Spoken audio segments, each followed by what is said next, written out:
All right. So just a quick review, right? So when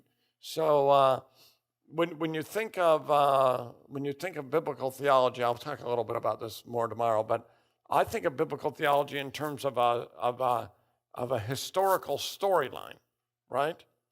In terms of it's a descriptive story. You know, when you do systematic theology, you say say for instance, what does the Bible teach on the Trinity? And you go everywhere from the beginning. But when you do biblical theology, at least I understand it, you're focusing on the explicit storyline of Scripture, right? So, and you look at the canonical contribution of each book, which is basically what my book does, right? It marches through the storyline. Jim Hamilton's book does the same thing. Some of you are reading that book. So you march through the storyline. You march through that storyline historically. It's systematic theology can be atemporal, right? By atemporal, I mean it doesn't consider the temporal sequence by which things happened. But when you're doing biblical theology, you're thinking of history. Of course, that's a little too simplistic, isn't it? Because in systematic theology is fed by biblical theology, of course. But in biblical theology, we restrict ourselves more to the biblical storyline. So, you know, how did the story start with creation? God creating man and woman to be his vice regents. Under his authority, they rebelled. They fell into sin. God promised through the Genesis 3:15, through the offspring of the woman, to triumph over the serpent and the serpent's offspring. Then we see the battle of the seeds. That's a big part of the story, isn't it? From Cain and Abel, from the Sethites and the Canaanites, from the children of Abraham to the rest of the world, from Saul and David, and on it goes. So in that storyline, God selects Abraham. The world's going to be blessed through Abraham and his offspring. We have land, seed, and blessing. Genesis and Exodus are mainly about offspring, the offspring being multiplying. Although in Exodus, you see Israel liberated from slavery in Egypt. Then, moving very quickly, when we get to Joshua, they end up being planted in the land. So the second element of the promise is fulfilled. And then everything seems to be poised for worldwide blessing, but we saw declension in Judges, didn't we? Then as we come to 1st and 2nd Samuel, you have the covenant with David, so that promise of land, seed, and blessing is narrowed down in such a way that it's going to be fulfilled through a king. It's going to be fulfilled through a Davidic king. That's a dynasty that will last forever. With Solomon, it seems as if we're poised for the promise to be fulfilled in its fullness, for universal blessing, but then there's declension. And really, from Solomon on down, so 900 BC or so, just roughly speaking, chronologically, from Solomon on down, the nation declines, and so that we see the northern and the kingdom splits, right? The northern kingdom goes into exile in 722 BC, the southern kingdom in 586 BC. So, I mean, that's the story in broad strokes that we've been looking at.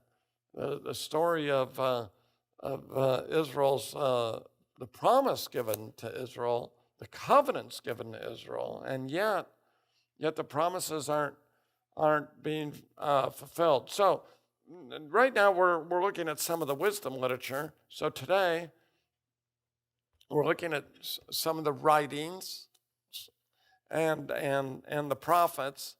And then my goal is, maybe we'll get to the New Testament today, maybe not. But my goal is to get to the New Testament tomorrow. I mean, we're doing this in 5 days, right? So we're going very fast. And it seems good to spend 2 days in the New Testament as well. So, Proverbs. Proverbs isn't advancing the storyline, right? Proverbs, Proverbs, Proverbs is reflecting on what it means. So what is the canonical contribution of Proverbs? Proverbs, I think, reflects on what it means to live under God's lordship. What does it mean to have God as your king? And I point out there that some say Proverbs is just secular wisdom, but there's no realm of life separated from God for Israel. And actually, the theme of Proverbs, I think, is in chapter 1, verse 7. The fear of the Lord, and chapter 9, verse 10. The fear of the Lord is the beginning of wisdom and the beginning of knowledge. So Proverbs is fundamentally God-centered, isn't it? Well, just as we saw in Job 28, the fear of the Lord is fundamental. And then I've given you these texts that show in Proverbs, in a number of passages, that God is central to the book. So we could do a lot of different things, but we're just touching down. I think it's interesting. The reflections of the heart, the plans of the heart, right, belong to mankind, but the answer, the tongue, is from the Lord. Or a person's heart plans his way, but the Lord determines his steps. So I think that's very interesting, because Proverbs is all about wisdom, discernment, understanding, exhorting the readers, the hearers, the son, to be wise, discriminating, prudent, thoughtful. We're to plan our own way. You're to think about what to do, right? Reflect upon what to do. You're to consult many advisors if it's a big decision. But finally, but that doesn't mean, even though there's a great accent on what we do as human beings, that doesn't mean that the Lord's not determining our steps. The Lord is determining our steps through the way we're thinking. As long as we're trying to please him, of course, right? He's guiding us. He's leading us. He's directing us as we think about things. So that's very helpful, isn't it? That's very helpful in terms of discerning God's will. By the way, there's so many good books out today about finding the will of God, and I'm sure you're familiar with these pastorally. J.I. Packer, I don't remember the titles of all these books, but you can Google them. J.I. Packer has an excellent book. Bruce Waltke has an excellent book. Kevin DeYoung has an excellent book on this. So there's lots of good resources to give people on that topic.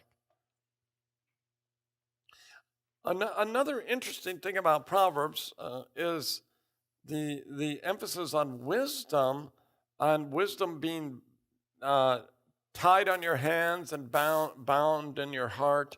That reminds us of the Torah. So you have this wisdom theme, but you have this Torah theme bound together.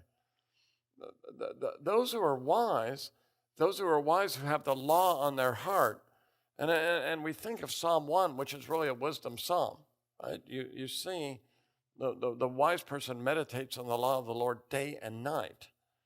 So those wisdom isn't just knowing from the outside what's right, is it? Proverbs, I'm thinking of Proverbs chapter 2 here. Proverbs has this notion of wisdom, that wisdom enters into who you are. It constitutes your being, so that wisdom isn't like discerning from the outside what's the right decision. It becomes part and parcel of your character. So your character is shaped in such a way that you become wise, that you become a discerning person. And then we see clearly Proverbs says much about wisdom and speech. A good word for pastors, right? Those who are wise speak healing words. Those who are wise feed others with their words. Uh, Fools, what does a fool do? A fool speaks without thinking in advance. Fools believe totally in authenticity, by which I mean fools say, I'm going to say whatever I think whenever I think it. But Proverbs says a person who does that is a fool. The person who says, because I'm feeling it, I'm going to speak it. That's what fools do. So lots of good convicting words here about speech and words. Proverbs says too many words equal sin. John Wesley said, I don't think this is a command of the Lord, but John Wesley said, don't ever have a conversation with a person more than an hour, because after that you'll probably start to sin. Well, I don't think that's a word of the Lord, but we understand what he's getting at. That even boredom can creep in, and then we can begin to say, well, it might be a bit more interesting if we gossip or something like that. Proverbs has a lot to say about riches and poverty. Proverbs is a very practical book, isn't it? That often people are poor because they're lazy. They're indolent.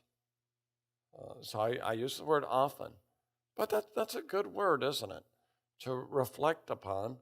Some people are not prospering because they're undisciplined. And they don't know how to work hard. Of course, that's so much transmitted through families, isn't it? So that parents to teach their children how to work. One of my PhD students, I mean, not everybody's like this. I wasn't like this as a father, but I mean, he gives his children over the summer, each of his children, a task for the summer, like whatever it is, building a fence or something like that. Just to give them jobs that aren't just necessarily simple jobs, but tasks to work through. The rich often work hard, and he speaks of the benefits of riches. Nevertheless, we're warned not to trust in riches. And so some people say Proverbs is very simplistic on these matters. Proverbs, some object. Proverbs teaches that those who are poor are lazy, those who are rich work hard. But Proverbs isn't that simplistic, right? We all know, I haven't said this, but I'm kind of taking it for granted. We all know that Proverbs are principles, not promises, right? Proverbs are observations about life. Proverbs aren't universal in most cases. I mean, different Proverbs work different ways, but many of the Proverbs are just observational. And so Proverbs also says some people get riches wickedly. It's not simplistic. Proverbs doesn't teach, well, if you're rich, it's because you worked hard. No, in some cases, you're rich because you've worked the system. It recognizes that. And it also recognizes maybe you're poor because you've been oppressed. So one thing we need to do when we look at Proverbs is to consider the whole of what Proverbs says. The way the Proverbs are placed, it doesn't put all the topics together. So it's good if you're going to look at a theme in Proverbs, right, it's good for you to remember to look at everything that's said about poverty and riches. Don't restrict yourself to one or two passages, because if you do, you could end up saying something that in preaching or teaching that's overly simplistic. No, it's true, isn't it? Often those who are rich, it's because they've worked hard. But it's also can be true they're rich because they've engaged in some kind of injustice. Yes, the poor person may be poor because they haven't worked hard, but maybe they've been oppressed. Maybe they've been treated unjustly. The author warns us about mocking the poor and mocking God. Proverbs says the poor person may have more integrity than the rich person. So, how do we discern these things? Wisdom. Right? There's not a rule here. Wisdom discriminates and determines what's happening. Sometimes we don't know, do we? But wisdom discriminates and assesses and considers and reflects on what's happening in a particular circumstance. So Proverbs isn't so simple. Sometimes he says the rich are very unhappy. A very, very interesting comment where he says, give me neither poverty nor riches. Don't give me poverty because I might steal and dishonor God. Don't give me riches because I might forget God. Then it's interesting to see what the proverb says about the king. The king, he says, kings don't sin in their speech. They hate evil. They remove evil before them. They love goodness. People should fear the king. Sometimes the king almost sounds like God.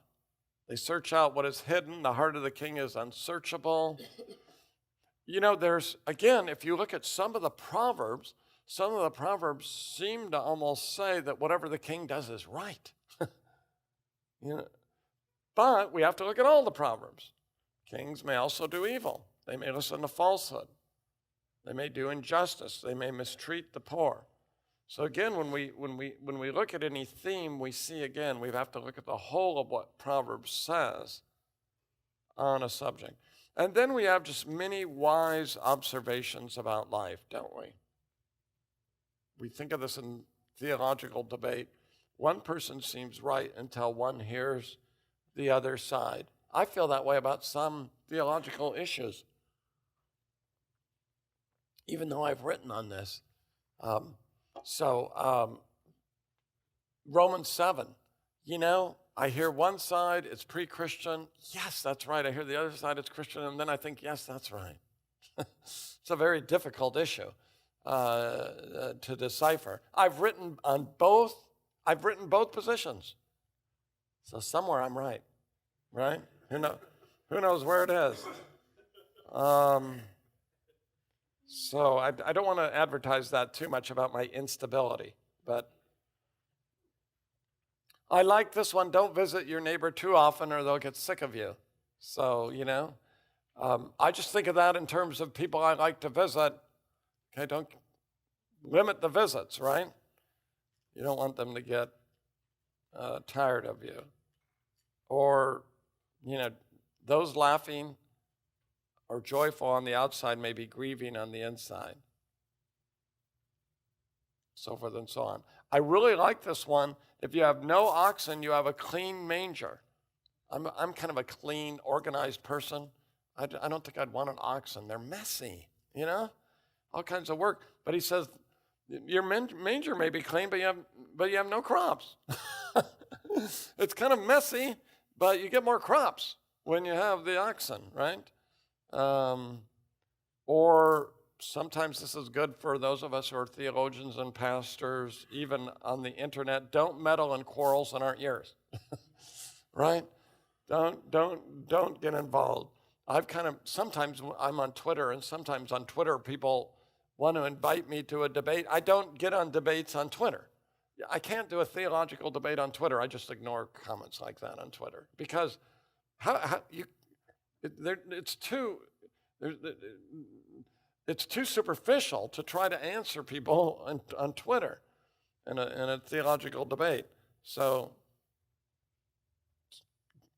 worrying about gossip and so forth and so on.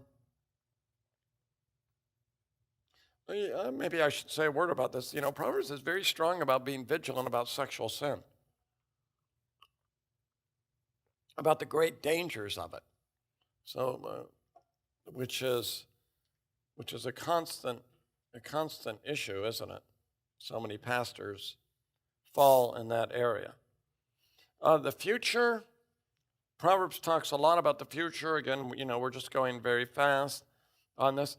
I think, I agree. By the way, what's the best commentary on Proverbs? I would say Bruce Waltke's 2 volumes in the Nikot series. I preached through Proverbs, and I found Bruce's 2 volumes very good. I still love the little volume by Derek Kidner. That's just excellent. Derek Kidner is very concise, but he puts things very beautifully. Anyway, I agree with Waltke. There's some indications that the author of Proverbs believed in eternal life. The righteous finds refuge in his death. I think that's a very interesting verse. The prudent will not experience Sheol.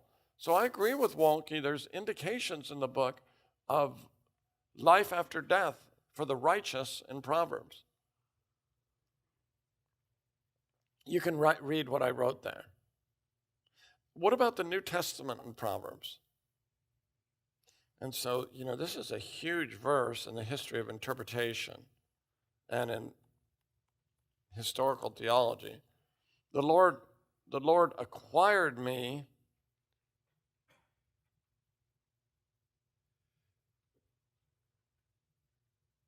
This is talking about wisdom. Oh, that doesn't.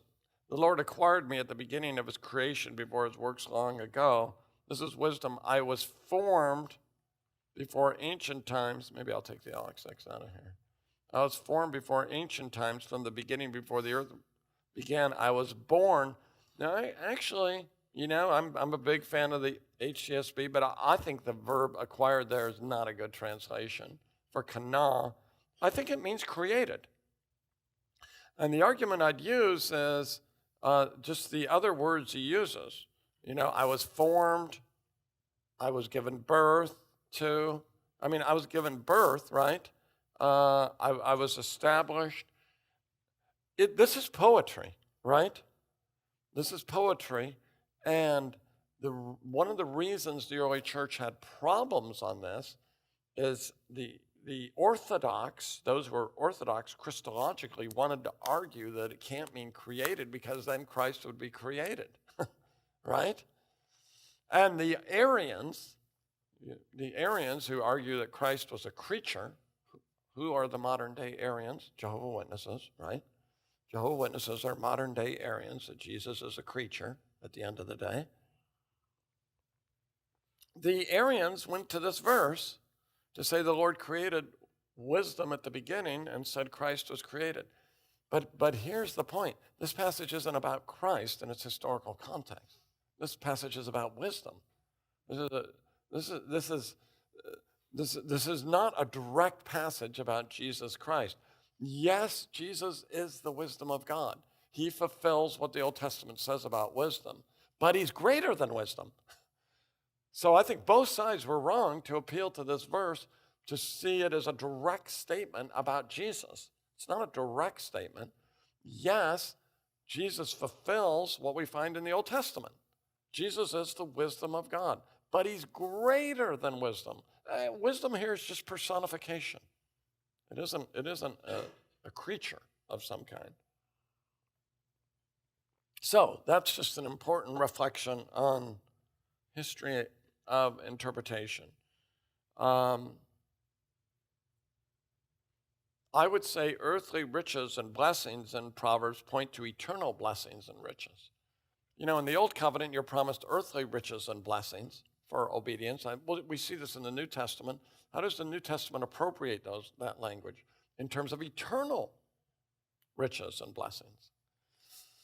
We can talk more about that in the New Testament. So, that was really, really quick, wasn't it? But anything you want to say about Proverbs? Just anything at all? Any comments, questions, refutations? Yeah. On the subject of Proverbs 8 and trying to connect with Christ, what advice do you have on discerning legitimate connections in Scripture and not wanting to fall on either side of the error, either disbelieving legitimate connections or making illegitimate connections?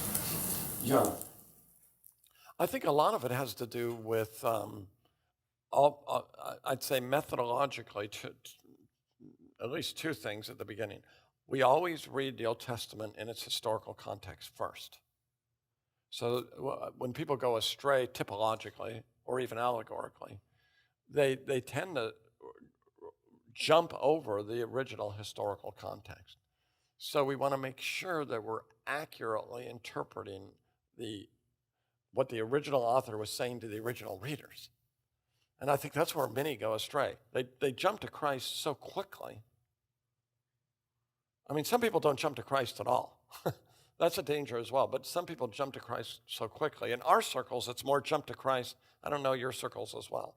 But in our circles, they jump to Christ so quickly that sometimes they lose the per se voice, I'd say, the historical voice of the Old Testament itself. And then we want to see, the second thing I'd say, we want to see how the New Testament appropriates that Old Testament witness. And we recognize the Old Testament appropriates that witness, not always in a one-to-one correspondence. So, in a way, it's like reading these things in context, and we see. Now, I'm going to argue some things today. You may not agree with some of the things we're going to say when we come to the prophets. I'm going to show you some examples where I don't see a one-to-one correspondence. So hopefully we can return to that, and I'm happy to hear from you. Anything else on Proverbs? Yeah. Sir, what's your take on the view that says that the Proverbs 31 woman is not an actual woman, but just personification of wisdom? I think it is an actual woman.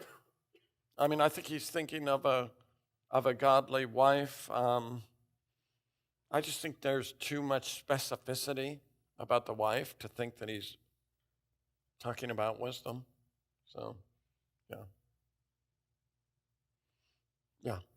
On Proverbs 8 one more time, how would you respond to those who say the kana verb and they connect that with begotten? Say, well, it's not saying that he was created, but this is Christ and he was begotten. That's what it's referred to. Yeah, well, I would say, so then he was formed, verse 23, and then he was born. Are those all eternal? Is that what they're saying? He was established?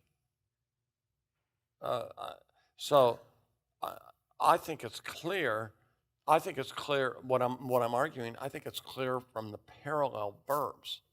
So that's what's important to me. The parallel verbs that are used, that he's not talking about an eternal begetting. So, I mean, I'm open to that, but to me, the parallel verbs don't all refer to I was formed before ancient times. I don't know how that refers to an eternal begetting. So. Do you see a narrative structure in Proverbs similar to Psalms? No, I don't. I haven't seen anybody who argues that. Have you? It was discussed briefly in my Old Testament survey class here, but I forget what scholars. Okay. I think that'd be really hard to do with all those individual proverbs. Well, that'd be interesting. I'm open to it, but I'm suspicious, So, yeah. Okay. Let's go to, where are we? Ecclesiastes. Ecclesiastes is the last. So I stopped being our preaching pastor in 2015. The last series I did was on Ecclesiastes. I had a great time with it. What a powerful book.